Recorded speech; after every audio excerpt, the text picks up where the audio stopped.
बिहार में चुनावी बिगुल बज चुका है। चुनाव आयोग ने बिहार विधानसभा चुनाव की तारीखों का ऐलान कर दिया है। बिहार में 2 चरणों में मतदान होगा।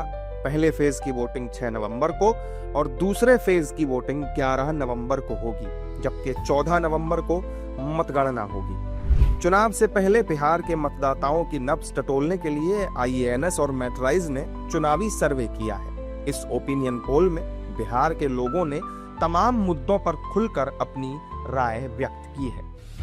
लोगों से पूछा गया कि सीएम नीतीश कुमार के नेतृत्व वाली वर्तमान NDA सरकार से वे कितने संतुष्ट हैं, तो 42% लोगों ने कहा कि वे मौजूदा सरकार के कामकाज से बहुत संतुष्ट हैं, जबकि 31% लोगों ने कहा कि वे संतुष्ट हैं।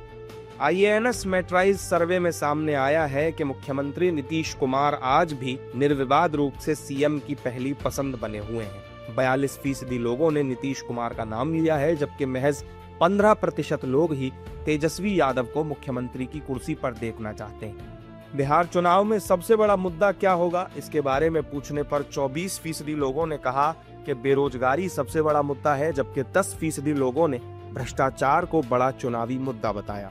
वहीं 9% लोगों का कहना है कि प्रधानमंत्री नरेंद्र मोदी सबसे बड़ा चुनावी मुद्दा है और उन्हीं के चेहरे पर वोट डाले जाएंगे।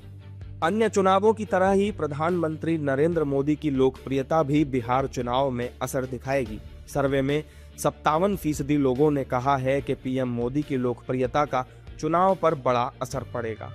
सर्वेक्षण के दौरान बिहार के लोगों ने प्रशांत किशोर की जन स्वराज पार्टी को एक तरह से नकार दिया है। 49% लोगों ने कहा है कि चुनावों में जन स्वराज पार्टी का कोई खास असर नहीं होगा।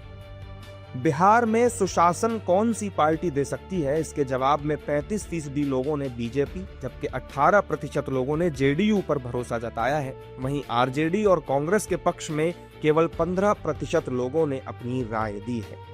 IANS मैट्राइज के ओपिनियन पोल में 54% लोगों ने बिहार में वोटर लिस्ट के विशेष गहन पुनरीक्षण को चुनाव आयोग का सही कदम बताया है। विपक्षी दलों, खासतौर पर आरजेडी की तरफ से 10 लाख सरकारी नौकरी देने के वादे से जुड़े सवाल पर 61% लोगों ने साफ तौर पर कहा है कि उन्हें तेजस्वी यादव के इस वादे पर कतई भरोसा नहीं है। सिर्फ 18% लोगों ने ही विश्वास जताया है कि आरजेडी सत्ता में आने पर अपने इस वादे को पूरा कर पाएगी। सर्वे में यह भी सामने आया है कि NDA बिहार चुनाव में 49% वोट हासिल कर सकती है और 150 से 160 सीटें उसे मिल सकती हैं, जबकि इंडिया अलायंस को महज 36% वोट के साथ 70 से 85 सीटें मिलने की उम्मीद है। ऐसे ही खबरों के लिए सुदामा न्यूज को लाइक और फॉलो करना ना भूलें।